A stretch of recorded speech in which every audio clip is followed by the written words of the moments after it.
TK29 news Eluru జిల్లా జంగారెడ్డిగూడెం పట్టణంలో గత 2 రోజుల క్రితం ఓ వృద్ధురాలిపై దాడి చేసి బంగారం చోరీ చేసిన దుండగులను అరెస్టు చేసి ఈ రోజు మీడియా ముందు ప్రవేశపెట్టిన పోలీసులు.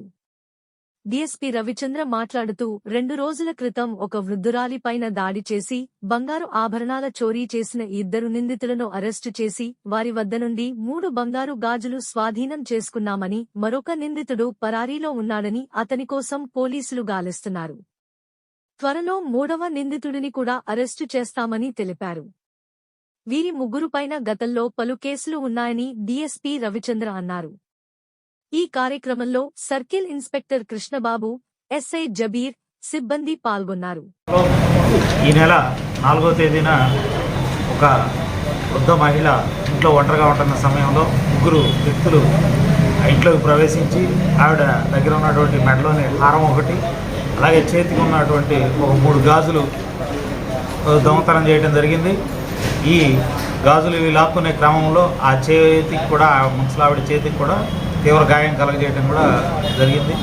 తర్వాత పారిపోయారు. తర్వాత వెంటనే వాళ్ళు పోలీస్కి ఇన్ఫామ్ చేయగానే ఇమ్మీడియట్గా ఎస్ఐ గారు, సిఐ గారు అందరూ కూడా టీము ఈ కేసులో దర్యాప్తు మొదలుపెట్టారు.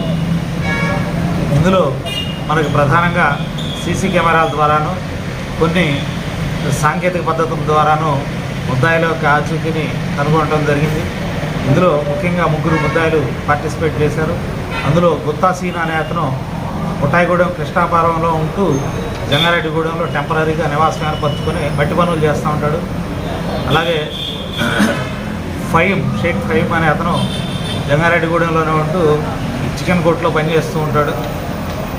అట్లాగే ఇంకొక అతను షరీఫ్ అని హైదరాబాద్, వరంగల్ ప్రాంతానికి చెందినటువంటి 3వ వ్యక్తి. వీళ్ళు 3 కూడా చిన్న చిన్న పనులు, అతను హోటల్ దుకాణంలో వంట మాస్టర్గా పనిచేసేవాడు.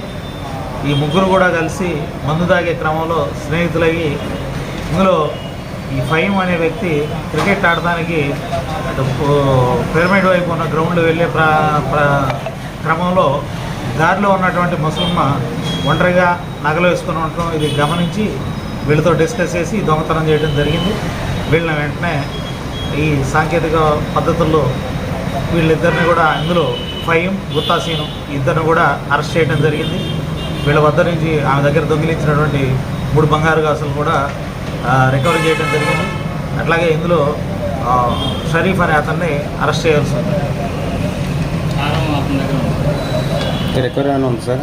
ఏమండి, దీనికి సంబంధించి రికవరీ ఇంకేమైనా ఉందా సార్? అంతే చేయాలి. 3వ అతన్ని అరెస్ట్ చేసి ఇంకొక చైన్ ఒకటి రికవర్ చేయాలి. ఉన్నాయండి. గుత్తాసీన్ మీద గతంలో 2011-12 ప్రాంతంలోనే జీలుగుమిల్లి, అశ్వారావుపేట ఈ ప్రాంతంలో ఇలా దొంగతనాలు చేసిన కేసులు ఉన్నాయి. అలాగే మన ముఠాయిగూడెంలో కూడా కొన్ని కేసులు ఉన్నాయి ఈ శ్రీనాథ్ అతని మీద. అలాగే ఫహీం అనే అతని మీద జంగారెడ్డిగూడెం, లక్వరం పోలీస్ స్టేషన్లో ఈ పేకాట కేసులు, అలాగే దొంగతనం కేసులు కూడా అతని మీద ఉన్నాయి. అలాగే 3వ వ్యక్తి, ఇప్పుడు పరారీలో ఉన్న వ్యక్తి షరీఫ్ అనే అతని మీద కూడా తెలంగాణలో అనేక ప్రాంతాల్లో అతని మీద దొంగతనం కేసులు ఉన్నాయి.